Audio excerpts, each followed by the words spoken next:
Friends, family, fans, we are back, baby. Looks like I forgot to change the lights, so we're going to be doing a disco version of this.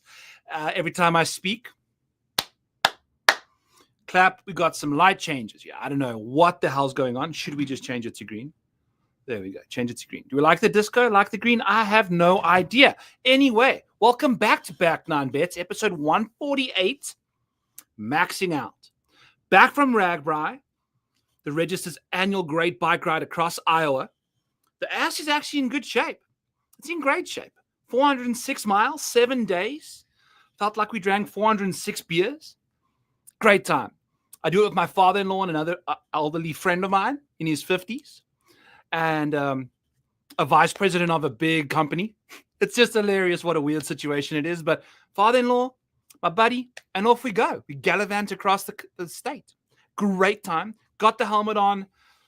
Got up to like 32 miles an hour one day. Had a lot of 32 beers the other day. It was a good time. Had a great, great time. Thank you all for asking. Good to see Mike. Good to see Joanne in the hizzy. What's going on, people? We're going to be chatting about some glove men. We're going to be chatting about a Max, and a Mac this episode. So we got some bets. I'm excited to share with you that the show is also presented by Play Profit X. Use code FG Degenerates to get yourself 1.5% back when we go over there. We'll be checking out some golf markets. There's a specific matchup I'm a big fan of this week with someone I don't quite like and someone that I'm trying to find exposure for. So I think we found an avenue over there.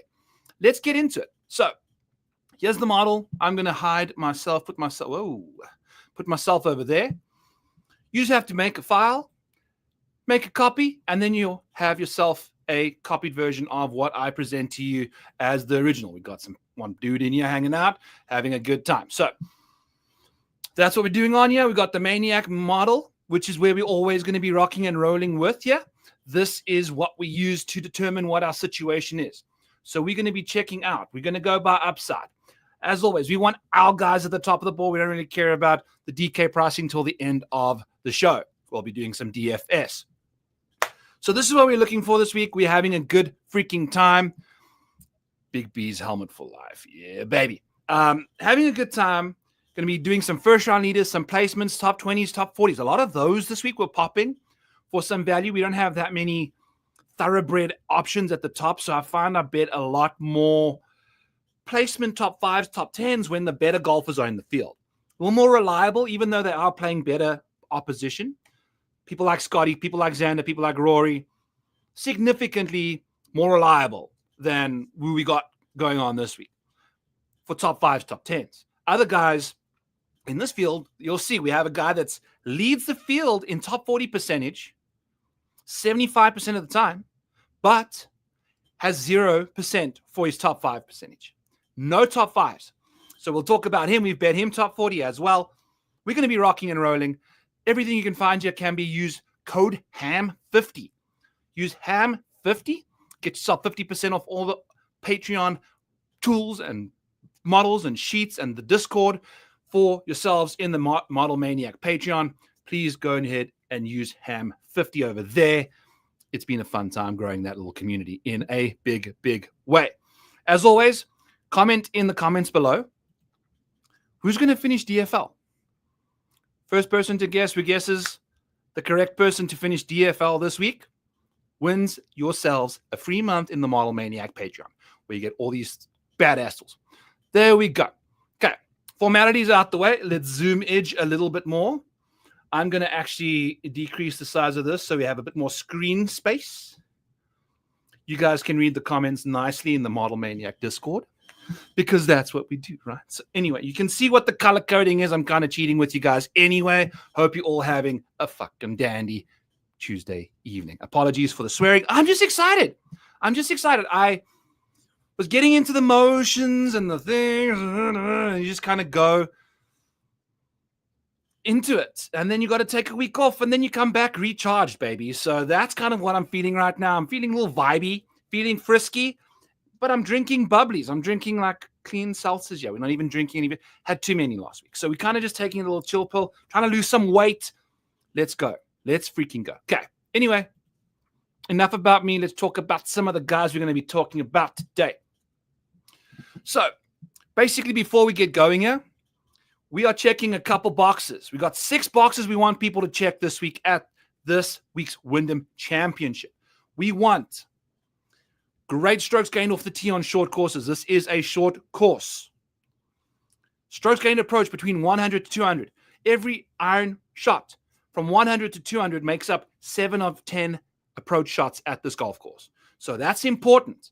Then we want strokes gained on easy and medium courses. Let me pull in the Discord here. I did a cool little thing that I'm going to be starting to do a little more often. I'm going to go to research situations here. And this is how the scoring conditions at WYNDHAM have been. So at Sedgefield Country Club, easy scoring conditions where the field average of scoring is -2 or easier. 58% of the time, that's happened at the WYNDHAM. 23% of the time, it's been between -2 and -1. And then 19%, it's been between even and -1. It's never played over par since 2017 at Sedgefield Country Club. So hellish and hard conditions at this golf course don't seem super popular. Looked at the weather this week. It, as of yesterday, could have changed by now. As of yesterday, we're expecting some calm conditions early. So nothing too crazy going on over there. We're chatting about the proximity buckets. Here they are. We've got a lot of percentages making up a lot of these 100 to 200 yard ranges. So that's what we're looking for here. You got to be hitting the fairways too, because the missed fairway penalty over here, tour average is about 1/3 of a stroke. If you miss the fairway at this golf course last year, it played 0.5, so half a stroke. That's significant. You know, you got to be hitting fairways in order to score. You're going to be making a lot of pars if you're missing fairways, if you're a good golfer, but you got to be hitting fairways in order to score. So back to our WYNDHAM Championship history is our 4th box we want. We're looking for guys that can ball out at this golf course. Course history is quite sticky at this venue. Calm courses we have been using.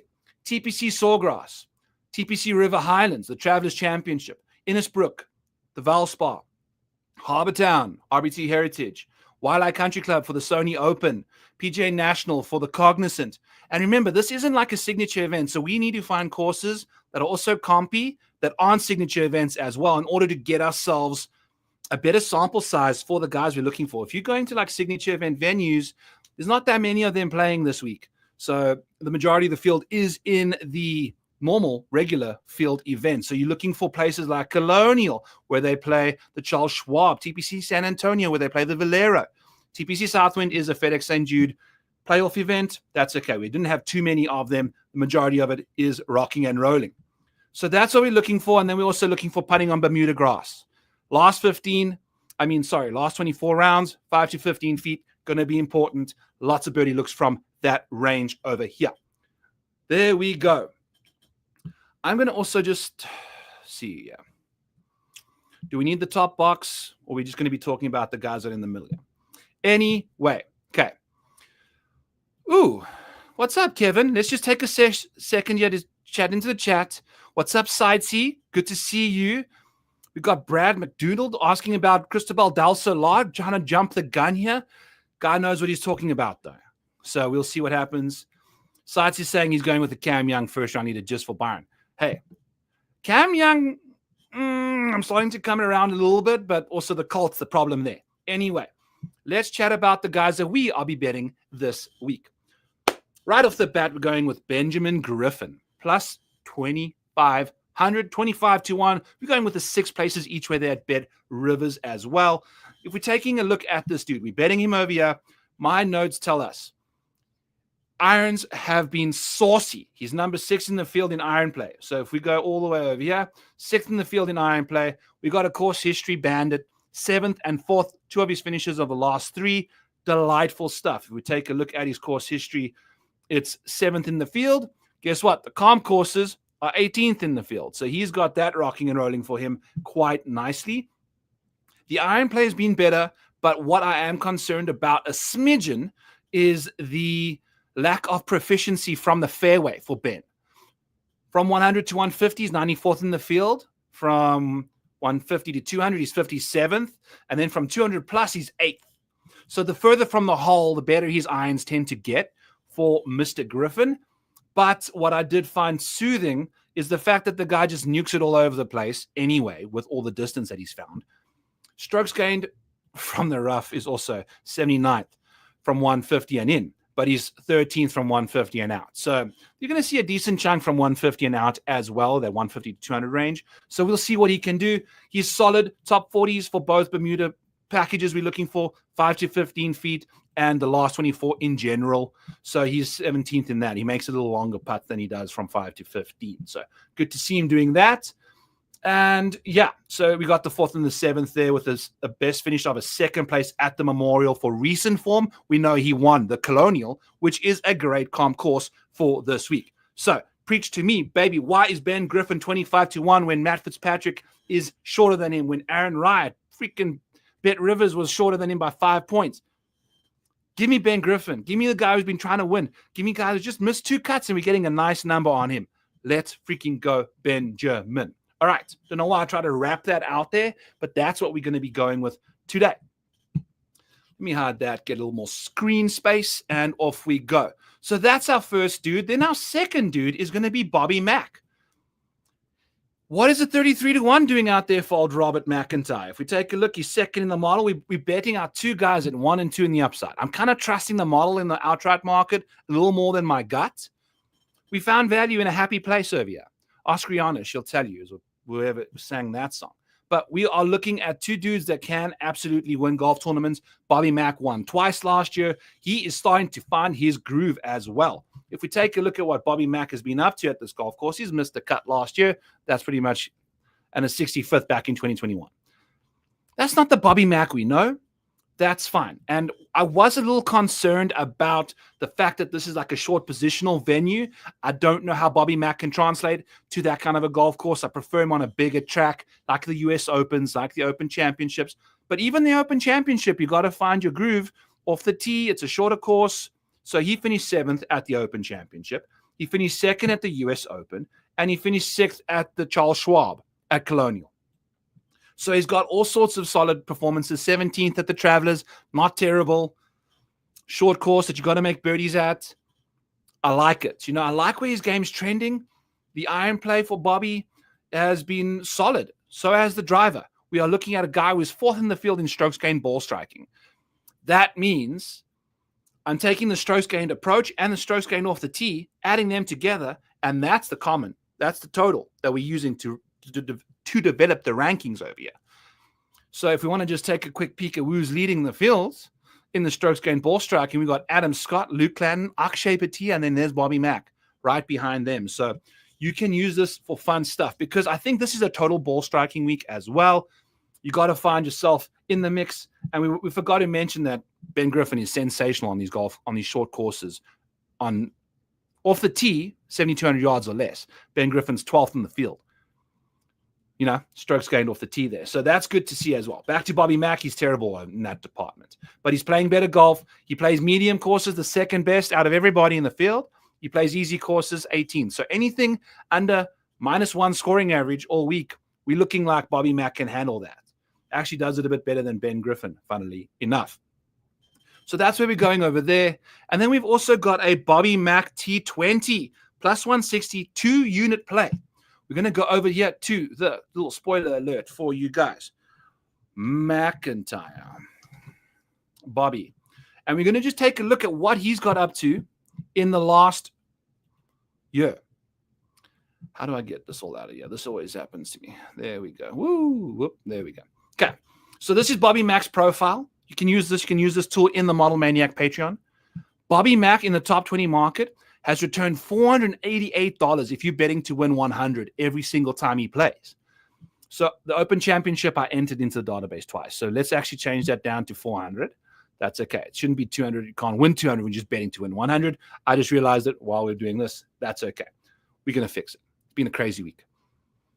Open Championship top 20, Travelers top 20, US Open top 20, Memorial top 20, Charles Schwab top 20. The only 2 tournaments he didn't top 20 in the last 7 events were the 2 that he was defending champion at. Shout out Kenny Kim. Defending champ for the first time. He struggled, just made the cut. barely, I think, at the Genesis Scottish. So we like Bobby Mack in the top 20. He's been ultra reliable in that market. If we take a look at what he's been up to there, 55% of the time he's inside the top 20. I believe that leads the field. It does indeed. So 55% of the time, we're going to go over to the Maniac placement tool here. You can see here's a Bobby Mack situation. We are looking at, let me freeze this pane over here. Freeze pane, column A. Oh no. Okay, let's get this. And we have to freeze the pane. Okay. View, freeze, up to column A. Can't do it. Why? Hell not. Anyway, moving along. Here's the edge. Let's just do it smaller. Oh, Jesus. Using new tools, I'm a bit of an OCD individual when it comes to this. So yeah, we go. That looks a lot better. I like you guys to be able to see what I'm talking about. So we filtered here by top 20 percentage rates. Here's 55% Bobby Mack at the top. The books are telling us that a plus 160 is 38% implied probability when we know that Bobby's doing it 55% of the time. Let's go. That's how we're defining our edges over here. This is where we're going with Bobby Mack. Plus 160 for 2 units. Let's freaking go. There's a 21% edge on that bet. Let's freaking go. All right. Let's freaking go to Lucas Glover next. 35-1. Lucas Glover, 6 places each way. The defending champion of this event back in 2022. The glove man. He checks so many filthy boxes. It's unbelievable.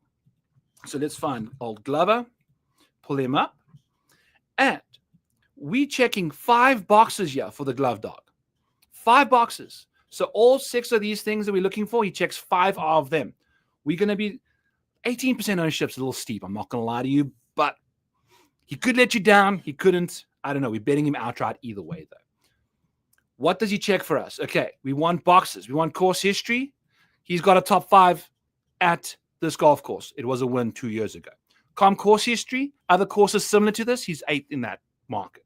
Beautiful. Okay, easy scoring, medium scoring. Not the best on easy scoring, 45th, but 7th in the field in medium scoring. That's going to be weekend golf. Looks like the winds are picking up a little more over the weekend. Medium scoring conditions versus the easy that's going to get people through the cut.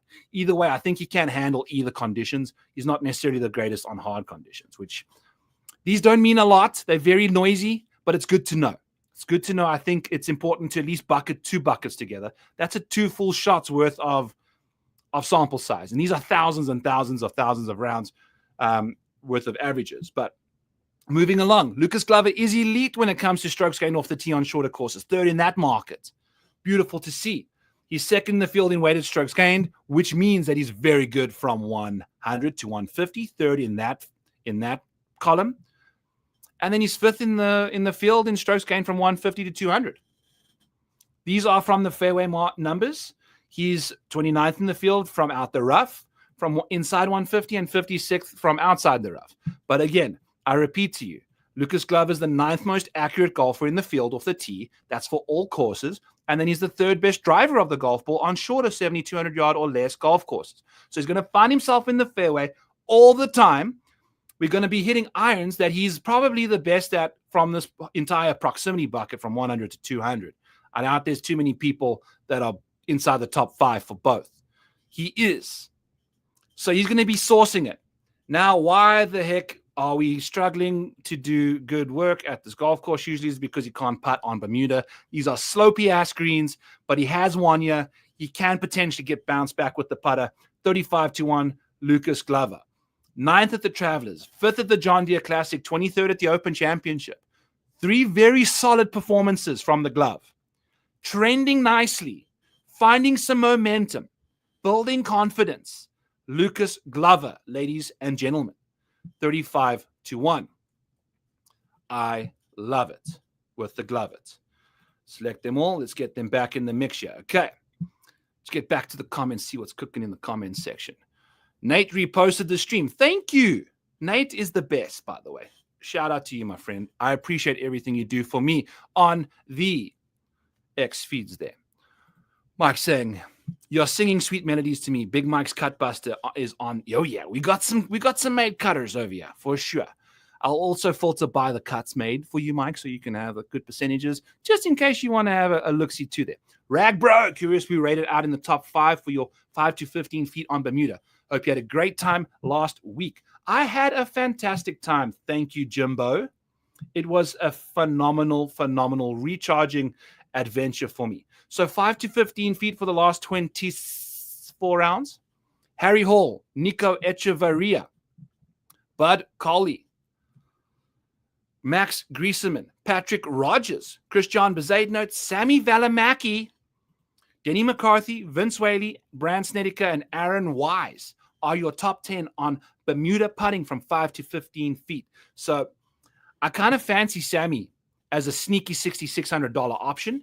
Patrick Rogers, I don't know about that situation, but Bud Coley, Max Grezerman, you'll find a couple of these guys on our betting cards. We have a few of these dudes. So we're using these metrics as an important rate because I think 5 to 15 feet is typically the most predictive putting metric there is. They looked into the data. Outside of 15 feet, it gets a little volatile. Things can go crazy for a year or not. Typically, the best putters are always very, very, very good from 5 to 15 feet. Lots of wedges. A good shot with the wedge where you gain over half a stroke on the field means that you're within 6 feet of the hole or inside. You know, that's what you're looking for good shots with the pitching wedge. That's gaining you over half a stroke on one single shot. A normal shot that's just gaining you strokes is probably on the outside of 15 feet, just on that outskirts there. So you want guys that can just dial it in from that range to make these birdies this week. You can see people like Bud Coley, Valimaki, they're a little more volatile from further or maybe inside 5 feet. I don't know about that, but you know, maybe 1 or 2 missed putts here and there can really ding you in that way. So we'll see. Don't know why I went down a rabbit hole of Bermuda putting surfaces there, but because I wanted to tangent myself into congratulating Pat and Fantasy National and BetSperts on the merger. They are being united as one. Fantasy National kind of going out on its shield in a way and going to be selling its best assets and going and merging with BetSperts so we can have an even better tool. So looking forward to that merger with Pat. I'll probably be using a little more rabbit hole on my streams because why the hell not? So let's get back to it. We'll get to see we're in the DFS section. I actually even have a note for him. What's up? Wheels up. Lucas Swampass going to need at least 2 pairs of pants per round. No, he just once those pants are wet, he is ready to rock and roll. Let's get back to our regularly scheduled programming over here after a quick water break. Okay. Next up on our outright card, Max Grezerman. And he's filtered over here for us perfectly because he's one of the better Bermuda surface putters. And he's also just very, very good in general on the putting green. 17th in the field in strokes gained putting. If you're kind of using 12, 8, 4, and 2 months worth of data, mushing them all together so you get the most recent guys in there a couple more times, he's 17th in the field. Easy scoring conditions, 4th in the field. Love that. Medium gets a little wonky, but it's okay. We're expecting easy early on. Maybe we're getting medium over the weekend like we expected there. So that's what's going on there. Not the greatest driver of the golf ball when it comes to short courses. That's fine. We know he can perform at this golf course because he finished second here last year. So we know he bounced his ball off a cart path, which kind of ultimately led to his demise. Would help if he could keep it in the fairway, but he's a strong dude. He gets it out there, has a good time doing it. 4th in the field in Bermuda putting from 5 to 15, 5th in total putting, and he actually sees a nice improvement when it comes to strokes gained. Harry Hall finding a little bit of a backslide, even though he's one of the better putters on Bermuda in this field. He must be the best putter in the field, and for that to be the case, yeah, second best. So there must be a big gap between that second and that 4th in our tools over here.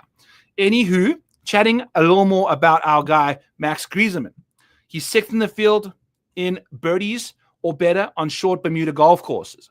Love that. That's one of our metrics we'll be using for the model. If we're taking a look at his overall, iron play, 85th and 71st from the middle of the, it's not good in the fairways. What's his out the rough stuff? 61st out the rough from inside 150 and Not the greatest either from outside 150. He's not the greatest iron player, but he's a very good putter. And he figures his way around this golf course, and he's also 50-1. You know, you pay for what you get. If he was a much better iron player, he'd probably be 35, 30, 25. Much better iron player, 25. Normal iron player, you know, we'll see. But he's also not terrible. Middle of the field, it is what it is. Good drive of the golf ball. Probably not the best for this golf course, but we like what he can do with the putter. Let's get it done, Maximus Grezerman. Let's go. From one Maximus Grezerman to the other Maximus Homa. But he seems to have found a home.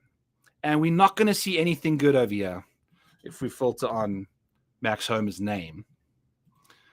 But doesn't check a single box. Not surprising. He's just, there's a lot of bad stuff over here. But mainly what we're looking for is this last little stretch. 5th of the John Deere Classic and 39th at the 3M Open. Let's go. Solid stuff. The 5th of the JDC, I feel like that's more of a golf course that kind of suits Max anyway. Keeps his ball in play a little bit. Driver has been a little out of control for the last little while. Not the greatest there, but he's a good iron player. You find like guys with good iron play typically thrive on courses you got to club down anyway because you're hitting long irons off the tee on some of the holes, giving yourself a bonus fairway or two here and there. So, fun fact, Henrik Norlander only missed 3 fairways. No, I'm lying. I don't even know who the guy was. I found the book. I found a fun fact about the John Deere Classic, which I completely went on tangent for there. Anyway, Max Homa seems to have found his groove. Every now and then he has a bad hole or two. Not ideal. But he finds rounds that he starts stringing together to get it together. And he's 80-1. This guy's prolific winner on the PGA Tour. Got to see what we can do with this dude. Got to find some value early. I believe in Maximus Homa, and I think he can do it for us. Gets an early tee time on Thursday morning. Don't think that makes that much of a difference in the grand scheme of things. Don't see that big of a weather edge anywhere. But we're looking for some revival. We're getting it from Max. It's been bad, but we can see him getting along. Do I like the 14% ownership at $7,400? Do I? Nope. Not yet at this ownership. Simple. There's a Max Homa DFS take for you guys right in the middle of it. We're taking an upside swing. He's a very volatile customer right now. 1 or 2 bad holes can easily see him out of this tournament. But if he does string a couple good rounds together early, can build some momentum and find his confidence again. Kind of deflated on Sunday at the John Deere Classic, but I think he enjoyed that feeling and could be searching for it yet again this week. Beautiful, beautiful stuff. We go from Max Grezerman, Max Homa, and I believe that is all of our guys except for one other dude. Thomas the Tank Engine, Tom Kim, baby, come up to the top of the board for us over here. How are we going to get Tom Kim to the top of the board? Well, we're going to filter by strokes gained off the tee on shorter golf courses. And there, voila, he shows up, numero tenero. For us, Thomas the Tank, Tom Kim, 10th in the field in strokes gained on shorter golf courses. He finds his groove on this course. If we're looking for someone that has won at this golf course, we can go all the way over here. There he is. His only appearance seems to have been a W at this golf course. Didn't defend, didn't have to because he'd won so many times by the time he freaking got to the next year. And I think there was injuries and there was what. Tom Kim, 100% success rate at this golf course as a W. Beautiful to see. Recent form, 17th at the Scottish and 28th at the 3M Open. That's good enough. And he was playing very well in round 1 of the Open Championship too. Completely sucked it up in round 2, but it was mainly the putter. But that was good to see. The putter starting to get a little hot. Putting has been his biggest issue, particularly on Bermuda surfaces. Doesn't necessarily get it figured out. I'm not even showing you guys Tom on the screen. Here he is. 94th and 130th on putting. No good. No good. But what we do know is that he can putt very, very well on these greens. He did so the last time he played here. So very good to see that from Tom. I like him a lot this week. Other things that we like about Tom. 17th in the field in easy scoring conditions. Good to see. 143rd in medium scoring conditions. Not good to see. This is the thing. This is why 70-1. We're dealing with warts. Korean warts. He's got them a lot. 20th in the field in weighted strokes gained approach. That's good. Why? He's 7th in the field in strokes gained approach from 100 to 150. 43rd from 150 to 200. He gets way worse from 200 plus. 7 out of 10 shots are coming from inside 200 yards. No, from 200 to 100. There's more shots that are inside 100. There's hardly any shots from 250 out. I like what Tom Kim can do from this 100 to 150 range. So there's a couple boxes that he checked, 4 of them. It's good to see. Now, he's not the greatest in the model, but this is why we check boxes, is to help kind of, I know Wheels Up asks, who's not popping in the model that we kind of see developing a storm for us? It's Tom Kim. Tom Kim's our guy. He's doing one of these things where the boxes are being checked, but the model's not necessarily picking them up because he's got other bad metrics. But sometimes when you just have a bet on 70 to 1 guy, you just take a stab at some elite traits like he does. The ball striking front has been fantastic for this golf course. No wonder he won here, is because it makes sense for him. He's solid on the ball striking front now. The putter went nuts, but maybe it happens again. That's been his situation. New caddy, new vibes, new Tom. Let's go. Used to be a prolific 3-time winner on the PGA Tour. He's only in his 3rd year. So let's go, Tom. Let's go. All right. This was his first win. Was it? In 2022. Yeah. Anyway, moving on. Moving along. We've spoken about the Bobby Mack T20. Now we are in the placement world. And instead of going into the placements, I'm going to need you to tell me who has been the most profitable golfer in this field this year. Sorry, the last 12 months. The winner will get a free month to the Model Maniac Patreon. Haven't done this for a while. Bring me the comments, baby. The live chat needs to be rewarded as well, because unless you go after the show, you can get another stab at finding a free month into the Discord if you tell me we finished DFL this week. Got to let me know before it starts. Let's go. All right. So I'm going to put it up right now. I have no idea. I just kind of came up with that on the spot.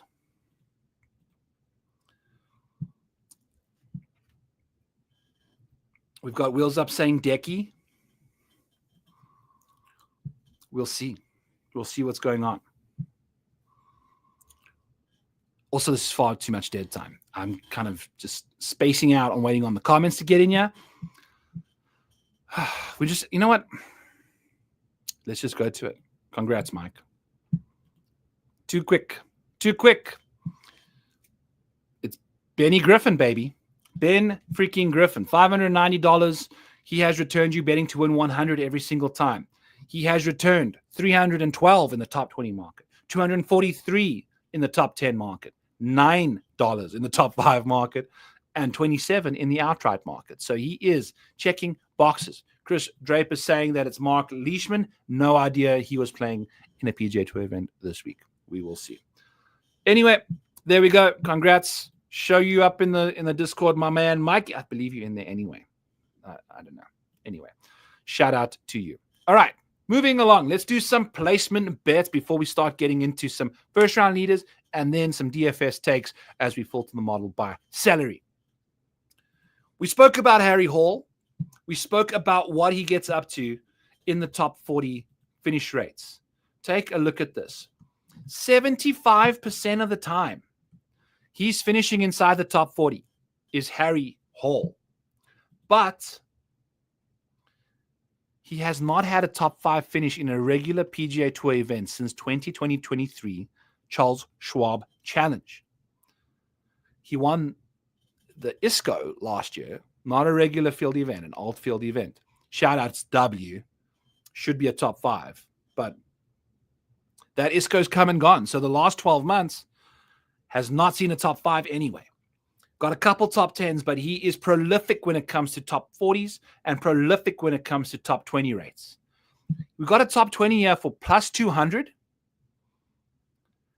That implies a 33% probability, we're seeing Harry Hall finish inside the top 20 47% of the time.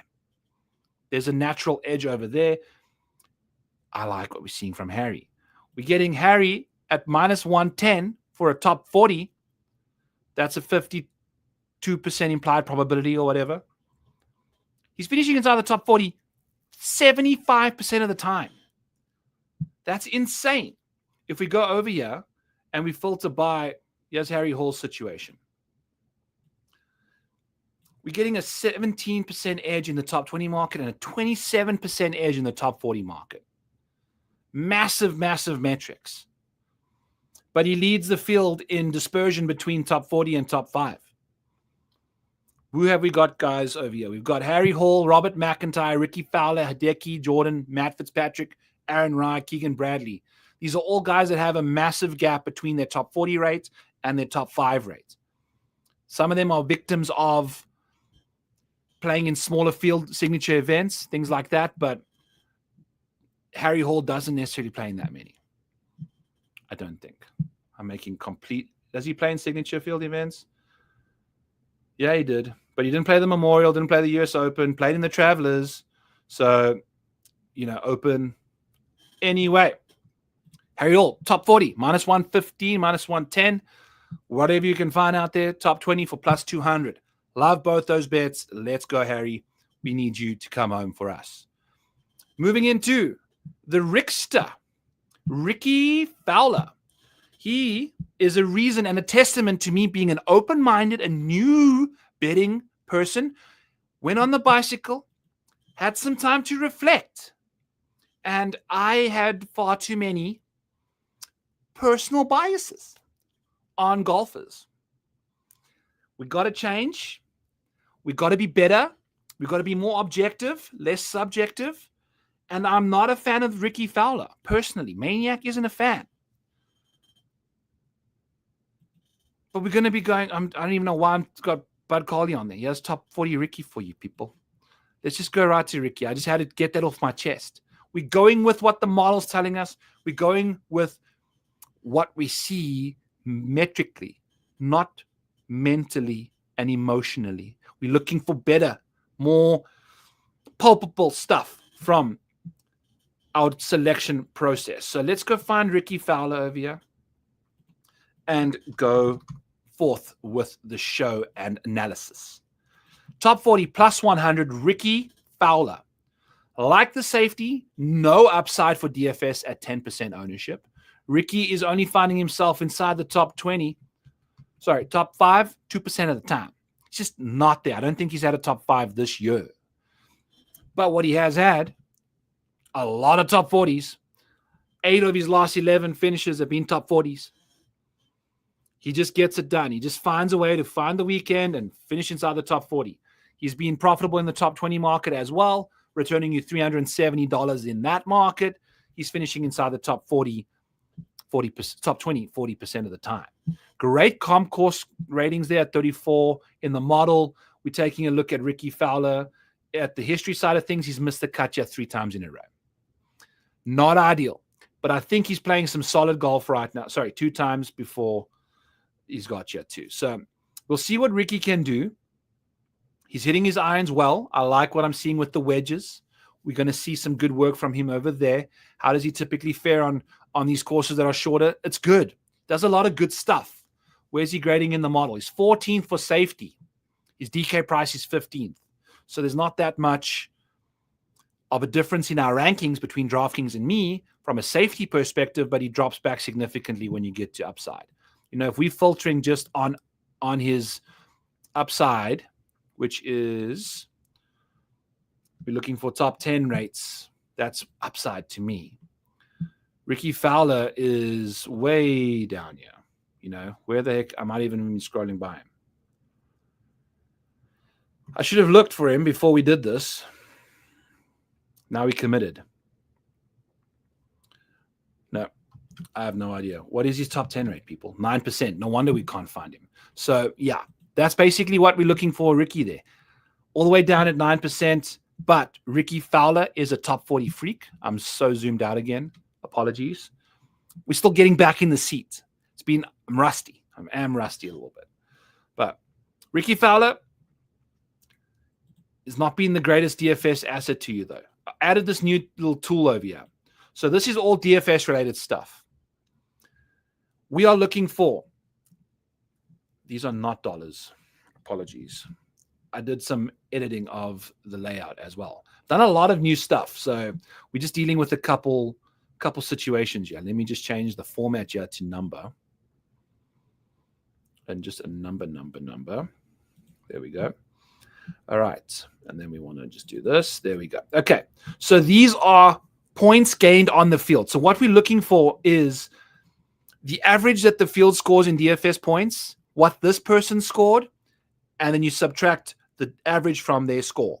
So if you, on average, in the last 3 months, Harry Hall has gained 30 points on the field, depending. Because you're not looking for total points scored, you're looking for points gained, because it's more like, it's a good way to describe it is with like strokes gained and scoring average. If you got all the guys playing in the non-signature events on easy courses, their scoring averages are going to be better than the guys playing in the majors and the signature events. The same goes for points. If you're playing easy courses, you're going to be scoring way more points, way more birdies, less bogeys. Harder courses, more bogeys, less birdies, that kind of thing. So you want to balance it out and make sure that it's relative to the people that we're playing against, and that's how points gained helps kind of normalize and avoid data being skewed because of field strength. Quick tangent on that. So that's what the points gained is. We're not using total points gained. So for the last 3 months, for the last 12 months, and for points gained at this event, will generate us an average points gained. So those 3 metrics will determine what this number is. And then it takes the guy's salary and it tells us, okay, how expensive is it to buy a point for this person? The cheaper the point, the better. You know, you're looking for value by finding, okay, salary versus the amount of points that they can provide for you. This is the situation. So if we're looking to go and find the cheapest options, Anton Rosner is $6,700. We're kind of completely going on a tangent here, but I'm just showing you guys some cool stuff that I've been working on, and this is kind of DFS related anyway. So Anton Rosner provides us with 24 points gained on the field. He hasn't played this event, but the last 3 months he's gained 30 points, and the last 12 he's gained 18. Webb Simpson is doing some seriously heavy lifting from an event perspective. And guess what? In the last 3 months, he's gained 19 points on the field. He's $7,000, 4% owned. Quick little DFS value play section here for us. Let's do this. DFS value plays. Okay. We are looking at Sami Välimäki. I was chatting about him earlier. I fancy Sami in a big way. I think, you know, we're seeing what's going on with his situation over here. When we see his ranking in the model is 26 spots better than we're getting for DraftKings price. That's good to see. And then you're getting ourselves a little bit of love for all the stuff that he's got up to this year. Making a debut at this golf course. But what I like about Sami is it's iron play, approach play is 27th in the field, and it's putting, 10th in the field in putting. This can be a bit of a pitch and putt situation. If he hits enough fairways, hits enough greens, he's not going to worry about the around the green stuff. He's going to be putting a lot more than he's going to be chipping. High green regulation rates at this golf course. And then we're getting approach play for Sami that's 47th from 100 to 150. And then 60th from 150 to 200. If you are missing fairways for Sami, tough sauce. Not the greatest with the wedge out of the fairways. Out of the rough, sorry. Better outside of 150 and out. But he's very, very impressive on Bermuda surfaces. 7th in the field from 5 to 15 feet. So love Sami Välimäki. He's actually going to be one of my favorite plays in the 6K range. So we're going to him for sure. Like him a lot. Rio Hitsatsuni finding himself over here as well. 47th in the upside model. Max Grezerman, $8,200, giving us a solid rate of return. Obviously, the 46 points he gained with the second place finish here last year, helping with that. But he's been solid anyway across the 2, 12, and 13-month buckets for us. So that's fun to see. Tom Kim, 51 points gained on the field when he won here. That's awesome. Eric Cole, great course history at this golf course, by the way. 7 points gained over the last 3 months, 3 points gained over the last 12. He's $6,900 and 4% owned. Last 2 appearances here have been 7th and 14th. Like what we're seeing from Eric Cole, long-term history, the recent form has been dire. Miscut 60th, miscut 44th at a signature event that was basically a miscut, essentially. So not good, but $6,900, 4% owned, good course history. I like to go to guys that have good course history and low ownership, that have bad form, versus who did I have at the top here that I was chatting about a little bit ago? When there's somebody like not Aaron Rai, who was the ownership on? Let me look here quickly. It was not him. Okay, so it's Siwoo. I don't want to be going. Look at what we're seeing here with Siwoo Kim. He's 13% owned. 13% owned. And he's 9th in my model for safety, which is 13th in DraftKings pricing, but 20th for upside. Siwoo's last couple starts, John Deere Classic, he finished 11th. Congrats. Scottish Open, 34th. Travelers, he somehow missed the cut. What's going on here? I don't think he even played the Travelers. And how can he miss the cut at the Travelers? But we are having some technical difficulties. I'm starting to believe that's even the case with Siwoo. We will get back to you on that. But I did think I saw some poor performances from him. He's only had 1 top 30 since the Memorial. So I don't know why we're seeing a 13% ownership here. I'm happily going to fade a Siwoo Kim at 13% ownership with that kind of safety, but no upside. No upside. Okay, off of him. Let's get back to a couple plays on the betting side of things, and then we're going to be going back to some DFS. I got on a complete tangent over there. I'm sorry. I just got carried away. Let's get this banner out of the way too. All right. So next up, we're going to be looking at Bud Coley top 40. We had this on the screen like 20 minutes ago. Bud Coley top 40. He's gone from a guy. I'll just show you what you can find in the Model Maniac Patreon. So here's my little thread, Bud Coley. We can zoom in. Can we zoom in? No. But here's Bud Coley. 40-1, top 40 plus 120. 62% of the time, he finds himself finishing top 40. In 2022 and 2019, he had a 15th and a 22nd here. I think he's playing better. I think he's playing the way that he was when he had those finishes. So that's good to see the course history for him. He's got no top 20 in his last 6 starts, but he has finished top 40 in half of them. And if you think about it, which tournaments he's played, he's also finished top 40 in his last 8 non-major US PGA Tour events. So all of those non-top 40s were majors and in Scotland. Coming back to America, the last times he's played in non-majors on American soil, he's finished top 40 8 times in a row. Bud Coley, plus 120 for a top 40. Simple, succinct.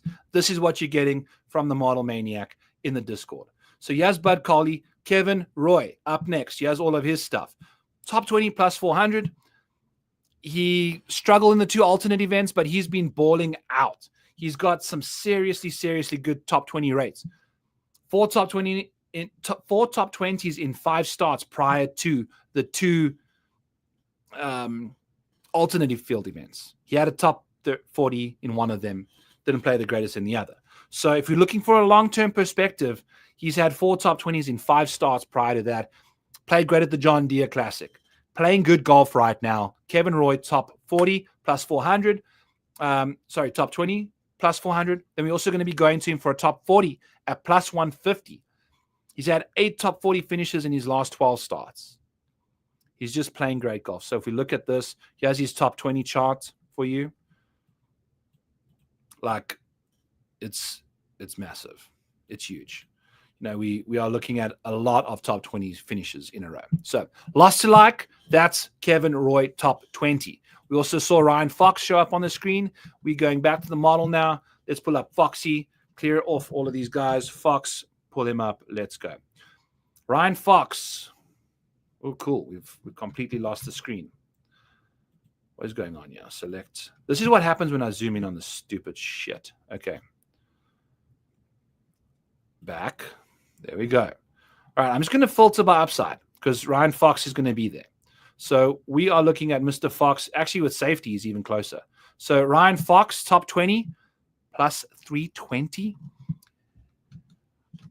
I actually had some good notes on him too. We're going to be reading a couple things here. When we're looking at Ryan Fox, T40 rate of plus 320 implies that it's at 25% of the time it happens. Plus 320, 25% of the time. 27% of the time, I think. 25, whatever. But he's doing it 41% of the time. Ryan Fox is doing it 41% of the time. He has been sensational in this market. We are looking at 4 consecutive top 20s prior to going overseas. So, again, finding context in what tournaments they've played in matters. And we are seeing that from Ryan Fox. We're not fancying him on links golf courses. This is a very, very American golf course.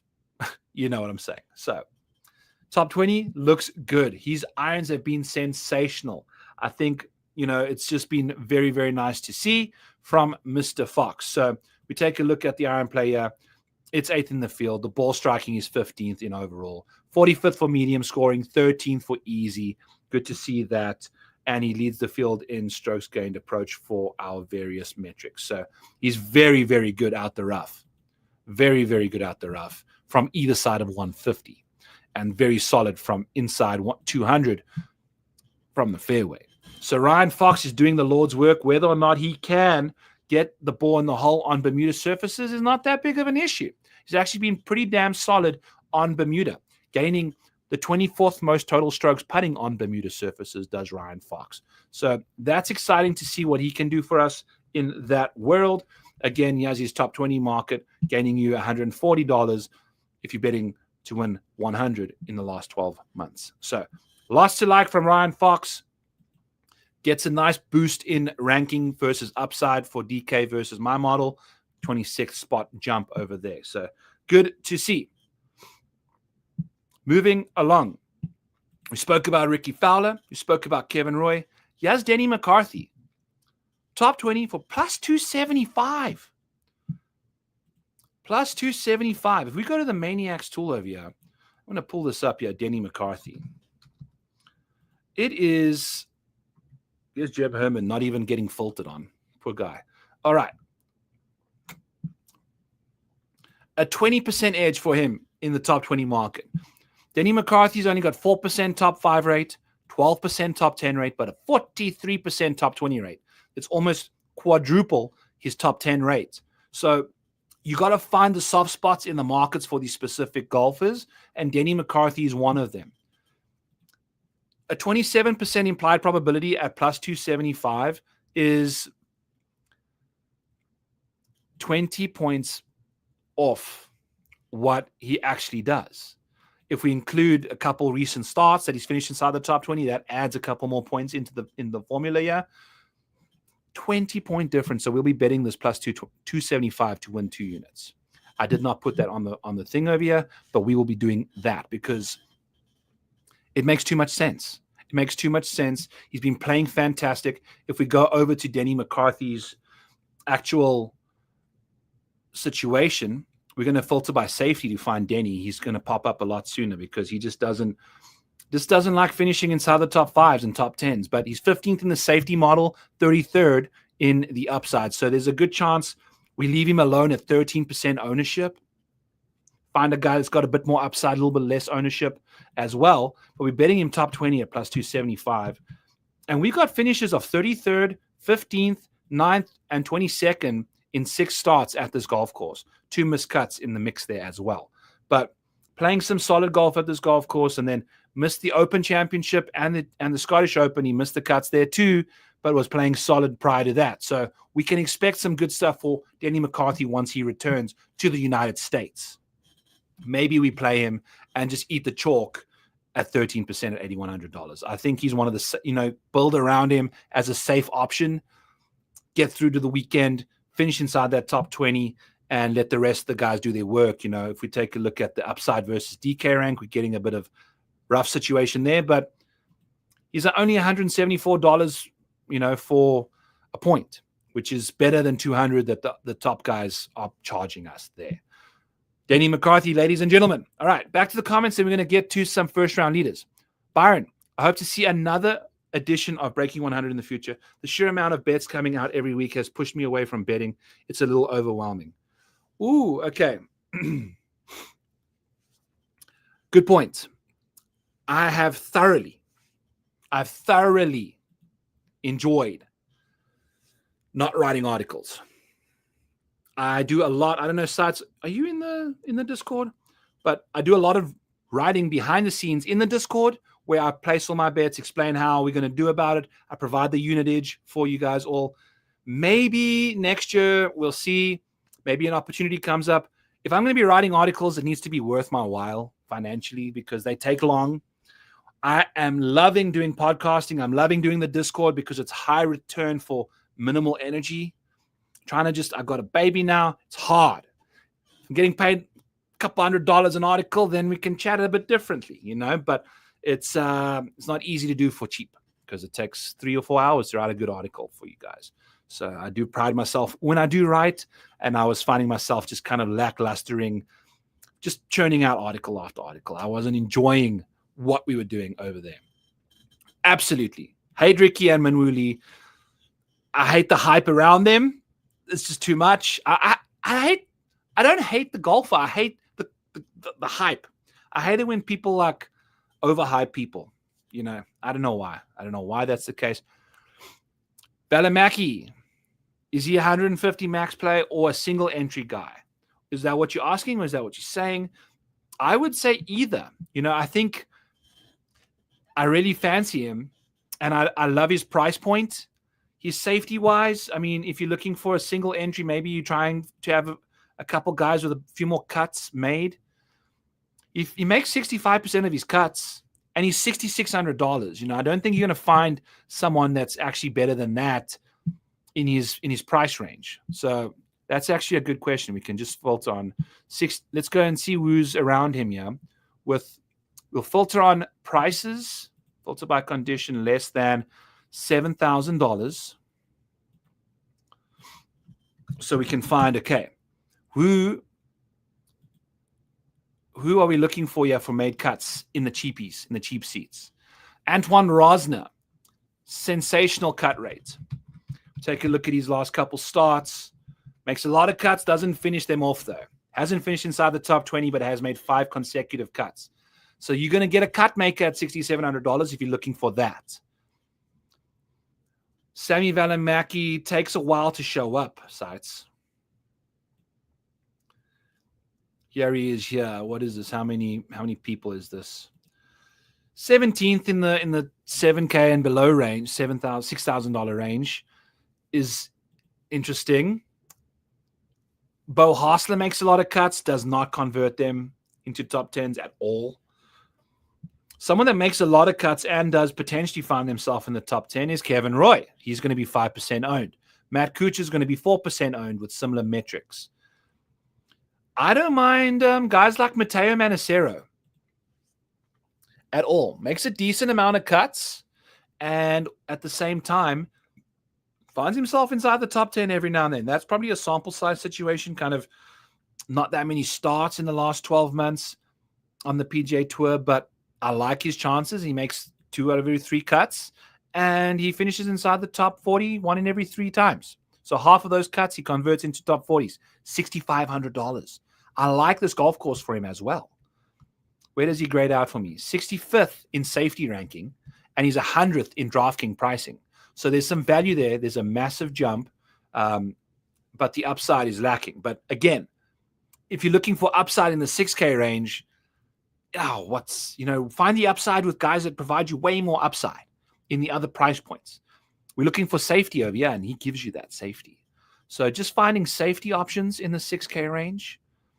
Mateo Manacero is still kind of down there, but he's $6,500. That's very cheap. We're looking at guys like Kevin Roy, Eric Cole, surprisingly. I don't know if I believe that right now. We are looking at guys who make cuts, and Matt Kuchar makes a lot of cuts, people. $7,000 at this golf course as well. Comp course history, checks a lot of boxes. He's, I think you got to play Matt Kuchar at 7K. He's just one of those safe options that can help you find 5 other guys to do the heavy lifting. Kuchar is going to give you maybe a top 25. He's probably going to give you a top 40. Definitely probably going to give you a made cut. Great with the wedges, by the way. He's one of the best wedge players in this field. Number one. He is the best player from 100 to 150 in this field from the fairways. So you're going to be getting that from Matt Kuchar. Got to play him with this safety and price. And 4% isn't terrible ownership. So we like him a lot. We are going to be going with, Siwu.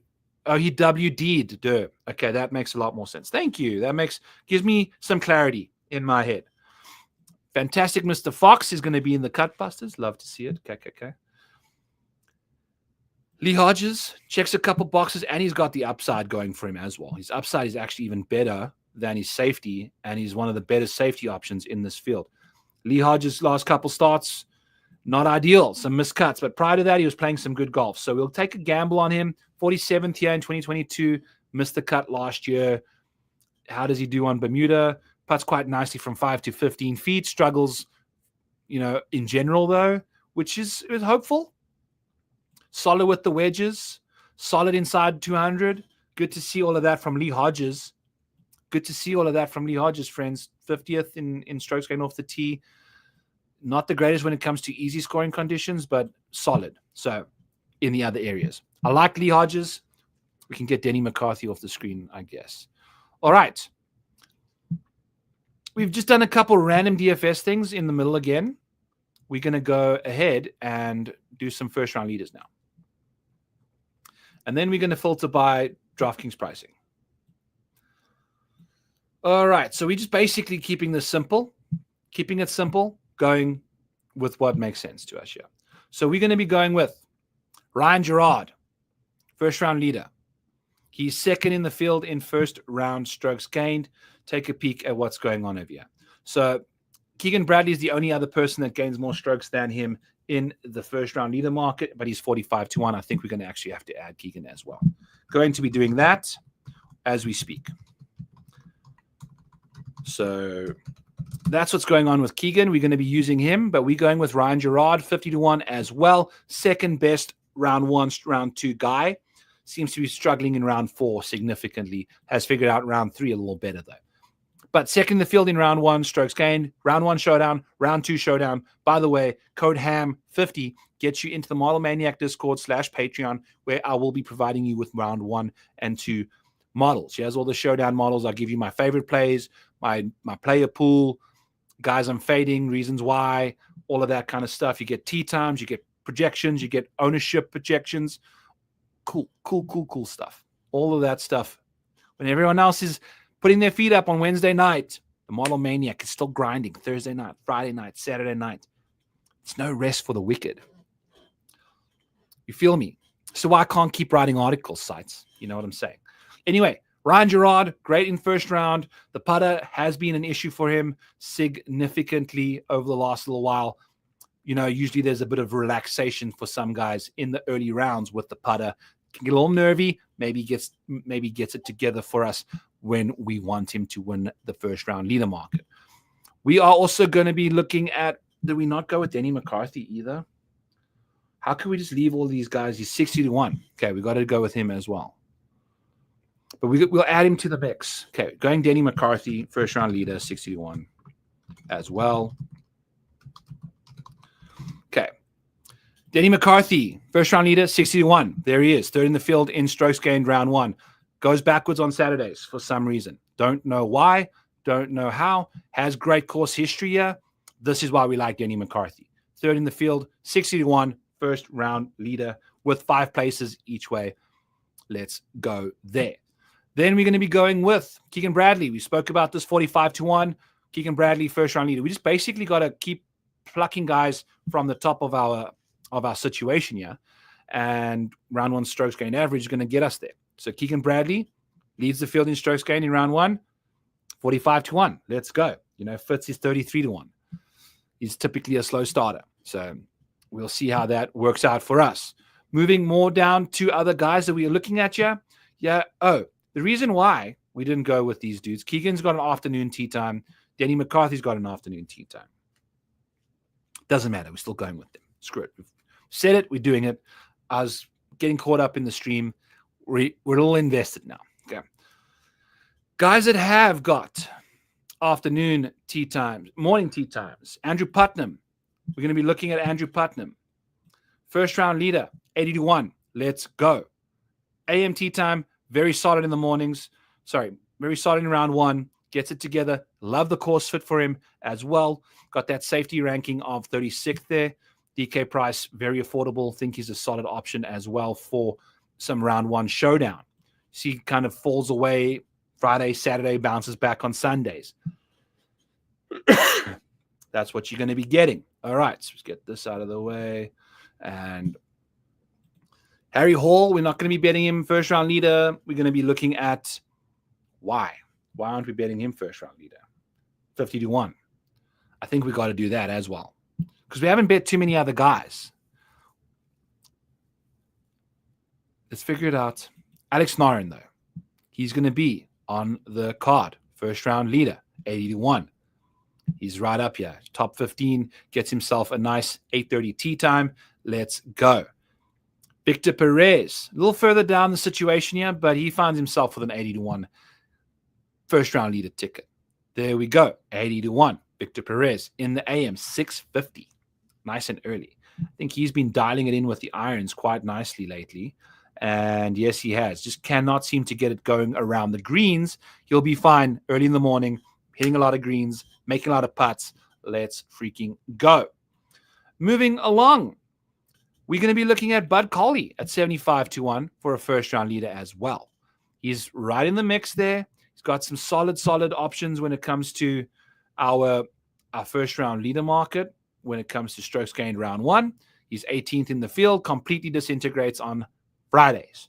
So that's why he's a top 40 guy, because he tends to have the setback, just barely makes the cut on a Friday somehow. After a good round 1, it appears. So 650 tee time for Bud.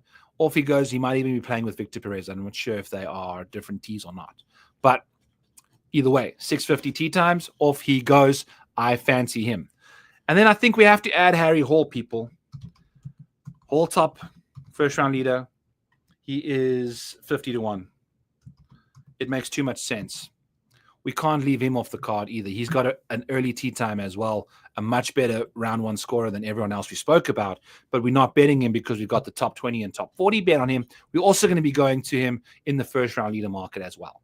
So we heavily invested in Harry Hall in very random markets. But this is how I pride myself on betting, is finding the different avenues of different golfers to kind of pry profit out of them. You don't have to be a square. Just do your thing. Off you go. Let's have some fun. This beat is sick. If you want to take a ride on this bubbly strawberry sunset over here. All right. Who was that? Lady Gaga. Shout out to her. So here's Fitz. Trending hard. Like him a lot. It's going to go down our DK pricing. Funnily enough, you got to be $9,400 or lower in order to find yourself in the AM tee times for Thursday, which is interesting. They obviously want, I don't even understand why that's the case, but the first 5 price guys are all going off in the afternoon. That could be an interesting situation. If there's some random weather that comes in and you fade from a DFS perspective, if you fade $9,600 and above and somehow these guys in the 9s and 8s have some solid weather, those balance builds could do some damage. No idea, just thinking out loud. Anyway, Matt Fitzpatrick, we're not seeing him get caught up in the model just yet. He's found some significant form over the last little while. 8th at the Rocket, 4th at the Scottish, 4th at the Open Championship. couple normal finishes prior to that. He's found his groove. I don't know if this is the golf course for him either, though. What's his wedges look like? He's not a great wedge player, not a good mid-iron player. He leads the field in strokes gained from 200 plus on approach. That seems like a solid way to fade him. And now that I mentioned that on the stream, wrong iron venue. 200 plus is his jam. We are not seeing, we're going to fade Fitz just because I'm impulsive. I'm impulsive. But that's a significant situation here. 23rd in the field in strokes gained approach. We've come from all these major events. We've come from, I guess, the Scottish, got a decent amount. Rocket Mortgage, played better there. Travelers also wedge intensive. Jesus. But again, I think he putted out of his mind at some, no, I don't know. We are just fading him because of 200 plus. I just think you got to. And especially at 21% ownership, I like the other two guys. Got to find a reason to fade someone. That's the reason.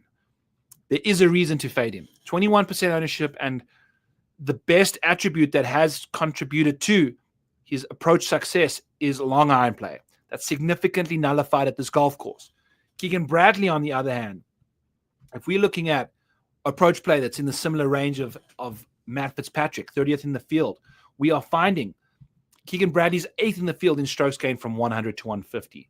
He's 20th in the field from 150 to 200, and then he's 40th in the field from 200 plus. So he gets worse as you go out from yardage as well. Much better within the range of 100 to 150 for Keegan. Not the greatest when it comes to Bermuda putting, but okay. And we also noticed that Keegan Bradley's very good in round one, obviously there, and then 22nd place finish here last year. Like Keegan a lot, actually like him more than Fitz, as we've just shown, and we're getting a discount in ownership, small discounting price. Ben Griffin, we are betting. Ben Griffin is my favorite play in this range. Keegan will be an ancillary piece to the top 10K player pool for me. Ben Griffin will be the majority of my plays. We're getting a significant ownership discount potentially if things go crazy with Fitzy. Love the two bad placings that we've had from Ben Griffin in ownership streets here. Not worried about him at the Open. I don't think he's ever played well there. And the John Deere Classic, he missed like a million mid-range putts. He wasn't like putting badly. He just wasn't making enough putts, if that makes any sense. I also watched him 3-putt from off the green on 9 to miss the cut by topping his putt out of a weird lie.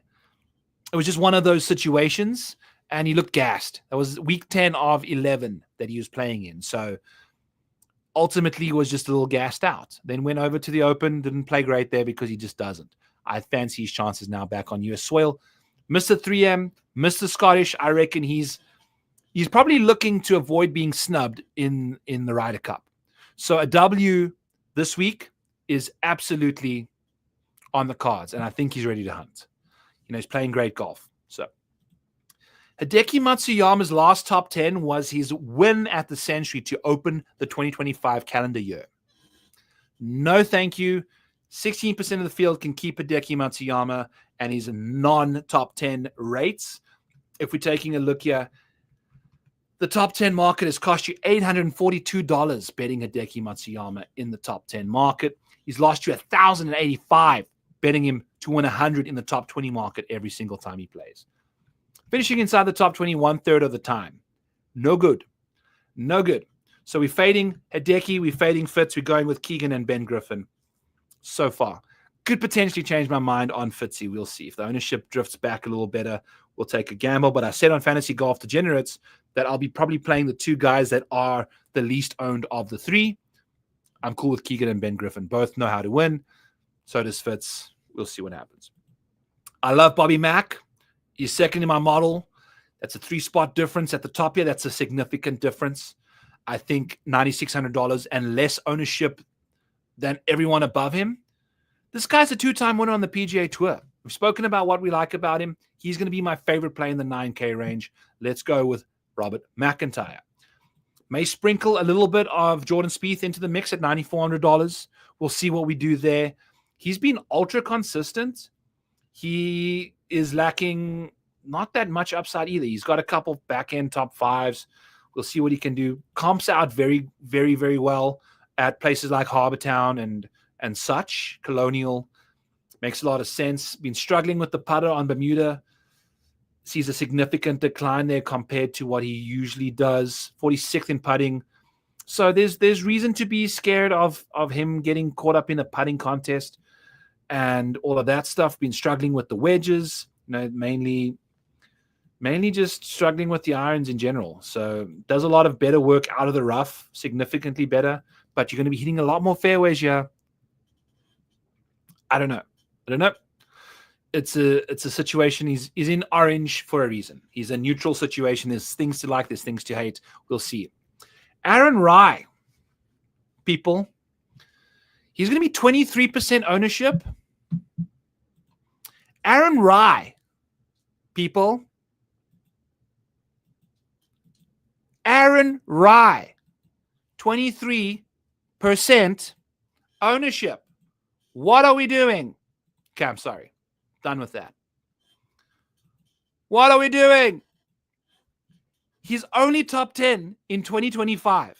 The year that we are living in right now, for those of you, the 23% of you that have no idea what year it is, RAGBRAI's had one top 10 and was at Mexico. Think about what was happening at Mexico was when Aldrich got beat up by Brian Campbell. That was Brian Campbell's first win of 2. That's how long ago it was. 23% ownership. Maybe it's not going to be that high. But I'm imagining him being the defending champ. We've seen with Bobby Mack, the 2 top 20s that he missed out on in the last 6 were the ones he was defending at. RAGBRAI is going to be the defending champ. Kenny Kim always says you fade the guy who's a first-time defending champion.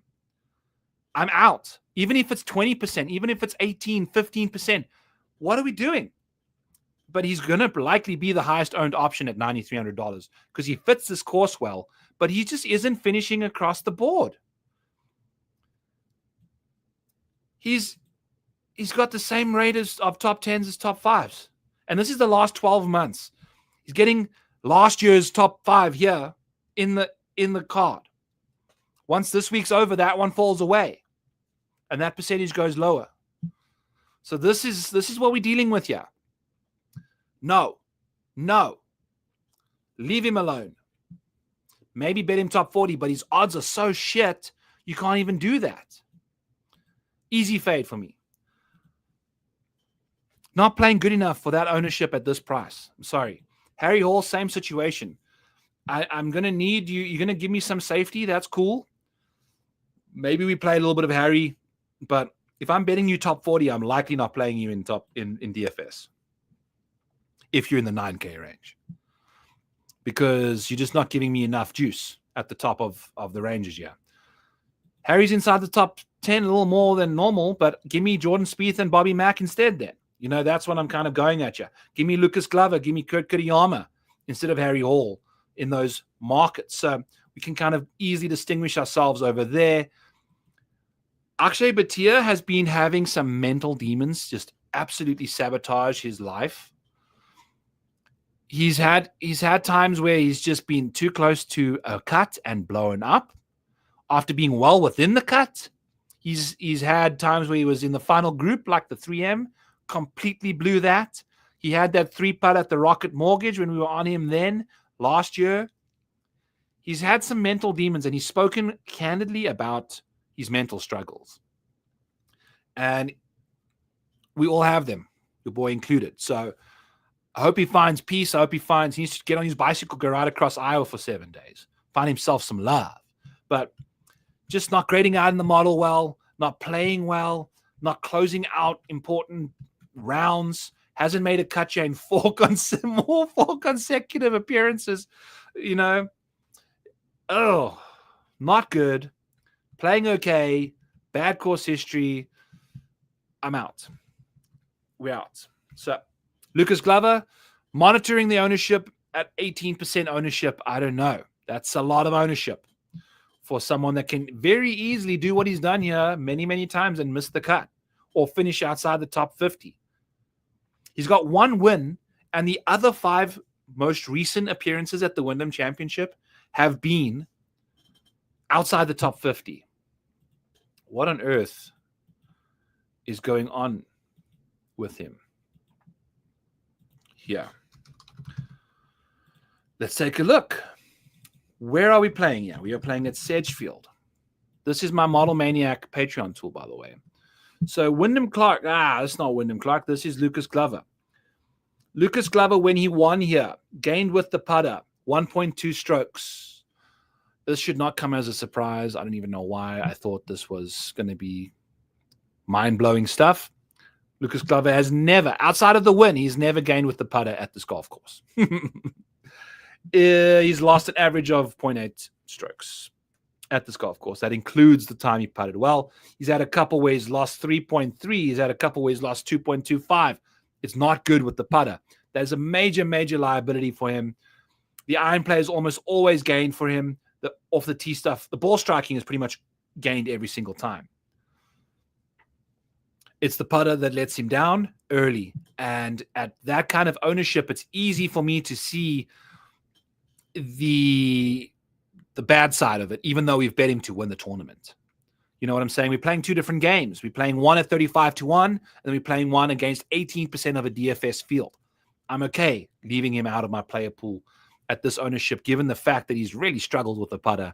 And we do know that the putter can show up anytime, or he just continues to miss putts at this golf course. So we covered either way. The ball striking is going to be there, but at this ownership, the putter could easily put him out of the tournament. Kurt Kitayama is always interesting from an upside perspective. He grades out great for me. Very, very well. And we have reason for that. You know, great ball striking, 6th in the field in that department. Doesn't necessarily check too many boxes on the easy and difficult scoring, but just won the 3M. Made the most birdies ever over the weekend. So we're okay on the easy scoring stuff for Kurt Kitayama. The iron play is so very, very good. He's 23rd from 150 to 200 in approach play and 9th from 100 to 150. So you're getting some good love from Kurt Kitayama on approach. He's good with the long irons as well. Typically 23rd in the field there. So his proximity is pretty 4th in the field for 200 plus. Going to be hitting a lot of long irons off the tees at these golf courses. He's got lots of distance, so he can easily convert that into accuracy when you're clubbing down at a golf course that requires you to do that quite a lot, even for guys that don't hit it that far. So we like Kurt Kitayama as a little sneaky guy. You know, he could win another one. You never freaking know. I think he could make himself a Ryder Cupper if he wins the second one here quickly and finishes well in the playoffs. You know, guys are going to be looking to play well. They're not here to just cash it in, especially guys on the outskirts of Ryder Cups. They could blow up or they could ball out, one of the two. I'm out on Siwoo Kim. Hasn't had that top 20 since the Memorial, top 30 since the Memorial, only one of them. And he's going to be 13% ownership. It's an easy fade for me. I'll take Adam Scott instead. He's the same guy at half the ownership. Both of these dudes, look at this. Adam Scott has more top 5s than Siwoo Kim, but he's got less top 10s. Surprise, surprise. You know, neither of them really doing much work in the top 10 market anyway. Top 20s, they find themselves above their peers who also have a bit more volatility, like Lucas Glover and Kurt Kitayama. These are 2 better DFS plays for me, in my opinion, but we are fading Lucas because of obvious reasons. Blah, blah, blah, blah. Moving along from Adam Scott, I'll be out on Ricky Fowler, not giving me enough juice either at 10%. We're betting him top 40, though. Objective, renaissance, rejuvenation, epiphany, renaissance of opinion for Ricky Fowler. Ryan Gerard, same situation. What have we have? Just going to be betting him first round leader. I'll be playing Luke Clanton at 5% ownership for sure. He played well here last year. He's not grading out well, but he's checking the boxes that we're looking for someone that plays at this kind of level, at this venue. Good with the irons. He's actually been very, very solid with the irons. The putter has been the problem. Around the green and with the putter, he's like 114th in short game. It's not going to do it for you, buddy. But if we get to strokes gained off the tee on 7,200-yard golf courses or shorter, he's 15th in the field. If we take a look at what Luke Clanton does with the irons, he does the majority of his good work from 150 to 200. That's where he sources it up. 6th in the field from strokes gained from 150 to 200. He's 83rd with the wedges from 100 to 150. Not ideal, but very, very good from this range. Very, very good from that range. And that's the range I think you can distinguish yourself from other people. Wedge, if you're playing badly, you're going to have like 4 or 5 more feet maybe than the other dude. 7 iron, if you're hitting it poorly, that could be 10, 15 feet difference. So I don't know, just kind of looking optimistically at him. He hits a lot of good shots with the wedges from out the rough. So you might find himself, that's a benefit too. Not the greatest on Bermuda putting. It is what it is. We'll see what Luke Clanton can do. Balls out in round 2, by the way. Always a round 2 play for us in the Model Maniac Discord. Grezerman, we've spoken about, like him a lot. Denny McCarthy, we've spoken about him, like him a lot too. Might eat the chalk on Denny. Not in on Sungjae Im. Price 21st in the DK world. I don't have a ranking remotely close to 20 for him. So, no. No Sungjae. I don't think, what are we? History and comp course is great, but I mean, he just hasn't been playing well at courses that he should be playing well at anyway. This is a terrible lead-in to the year. I mean, it's just disgusting golf. He just can't figure it out right now. Nothing better. 16th at the Memorial, and then since then, his best finish is a 52nd. No good. Can't do that. We're looking for actual guys that know how to play golf right now, so he's not one of them. Nikolai Højgaard makes a bit more sense, playing a lot better golf than what you call it. Sungjae got a 4th and a 14th when he went across the pond, 24th at the Rocket. Looking good. Like how he's trending. Much better profile than Sungjae, slightly less owned. Boom. That's the way to go. That's how we pick out DFS guys here on back 9 bets, baby. Let's have ourselves a banger. Like him. Boom. Cameron Young, monitoring ownership, got the upside through the roof. He's got these like random bursts of performances. 4th at the US Open, 4th at the RBC Canadian, 25th at the Memorial. Kind of been bad since then. Does he bounce back at a place that he finished 22nd at last year? We shall see. Is there a reason to believe that he's one of the better Bermuda putters over the last 24 rounds? Yes, he's 8th in the field over there. Good to see that for Cameron Young. If we're looking at strokes gained off the tee on shorter courses, he's one of the worst in the field. Not good. Iron play, he hits a lot of good shots, doesn't hit a lot of consistently good shots to gain strokes. So that's one of those situations. We'll see. Monitoring ownership. Monitoring. Don't know why we in caps. Matt Wallace. I saw someone ask about Matt Wallace earlier. Let's take a peek. Should I go back and look for it all the way back in the chat, yeah? Okie dokie. See, woo. Gotta see. Wow. Where the heck was the Matt Wallace comment, people? I don't see it. Anyway, I know someone asked about Matt Wallace. Pretty sure. Anyway, here's Matt Wallace. Let's talk about him. Doesn't grade out the greatest in the model. What's he been up to at this golf course? He's got better as he's played at it. Finished 3rd at the 3M.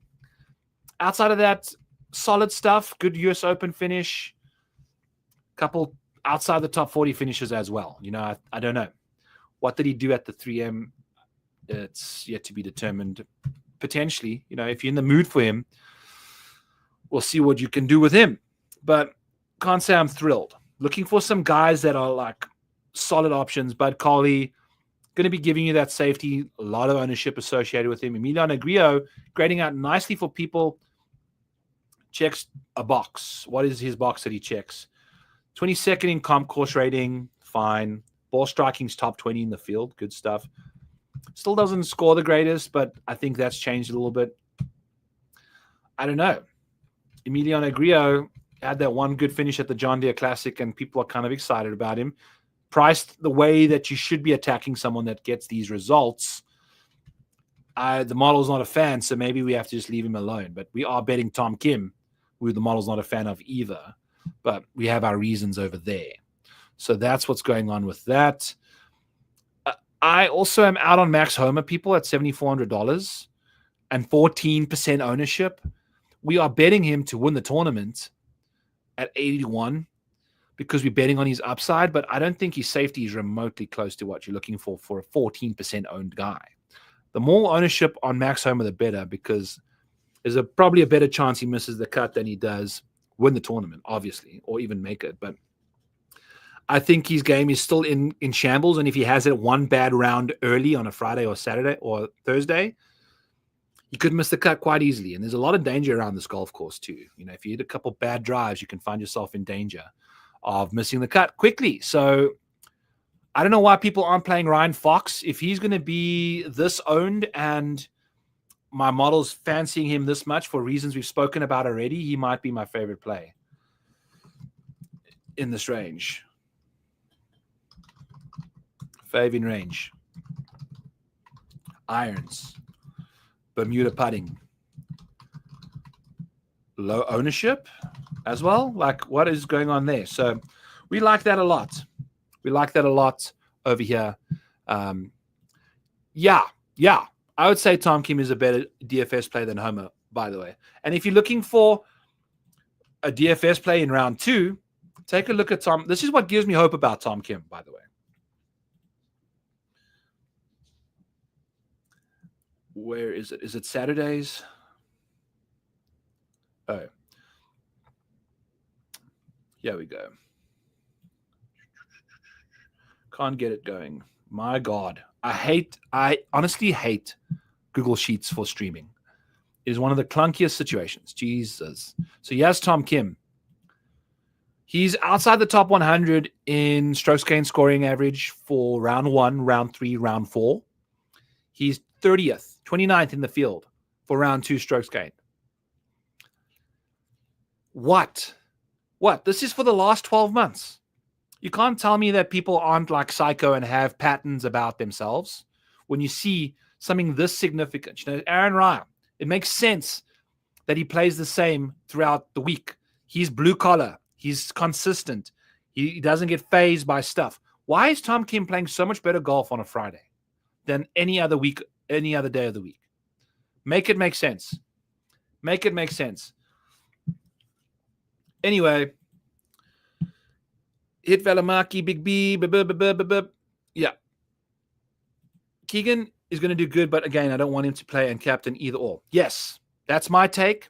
If who Kevin is the better, who's the better Ryder Cup captain? If Keegan is going straight up with Luke Donald without playing, he's just a straight up captain. Who's the better captain? My opinion, Luke Donald, still. If you give Keegan Bradley playing duties now,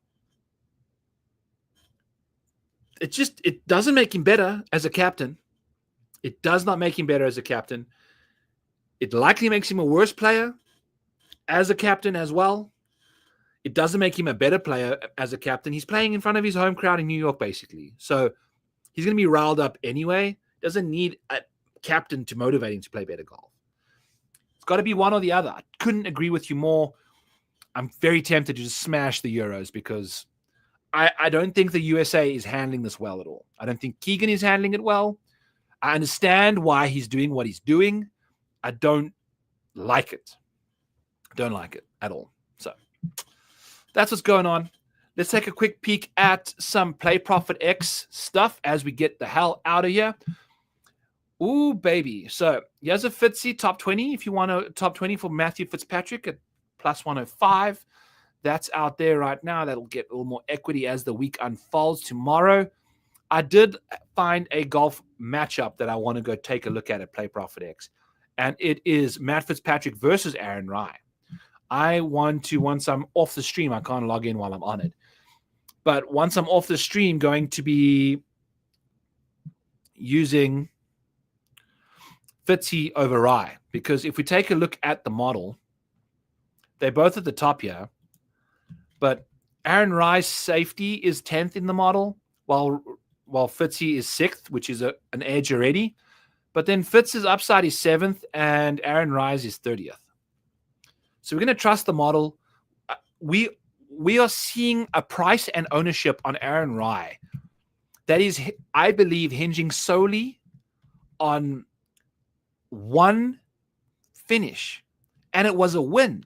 which in my opinion is an even worse situation. I don't see him defending. He's a ritual-based person. If we're taking a look at RAGBRAI in a press conference after press conference, doing photos for the defending champ, having to do all sorts of other shit, I think he's going to be thrown off a little bit. So there's that element as well. Let's go to Fitzy. Just take him here. You can throw in a better number if you want. You can make your own odds, and you're not going to go plus money because no one's going to take that. But you go minus 105. You can sneak a couple extra points off of the matchup side of things. Maybe someone does pick him plus money. You never know. So always check out Play Profit X. My favorite thing that I want to be doing is finding guys like Hideki Matsuyama or Siwoo Kim. Like, we can go look here for Siwoo Kim for not top 20. They're not even putting it out there. Lucas Glover could be a not top 20 for sure. You know, like if you can find a minus 140 for Glove, not top 20. He's never played well here. We're taking a shot on him on the upside, but, you know, like you can hedge against that as well if you're in the mood. You know, yes, Siwoo Kim. I might try and get a minus 120 out there for a not top 20. I don't know. Does the course history come home to roost or not? Ricky Fowler. You'll see. You know, I don't know if I have enough balls to go Matthew Fitzpatrick. Sorry, to do like a. Ooh, there's a plus 320 for a Denny McCarthy out here, by the way, if you're in the mood for that. RAGBRAI, I don't know if I can lay minus 200 for a not top 20, though. Give me Matt Fitzpatrick over RAGBRAI, though. That's where we'll be finding our play over at Play Profit X. Use code FG Degenerates for your first 30 days to get 1.5% back on every single play that you make over there. All right. Let's get the hell out of here. Hit that like, hit the subscribe. Go check out the draft, the King of the Draft, right after this here on Mayo Media Network with Spencer and Joel. They'll be drafting, having a good time.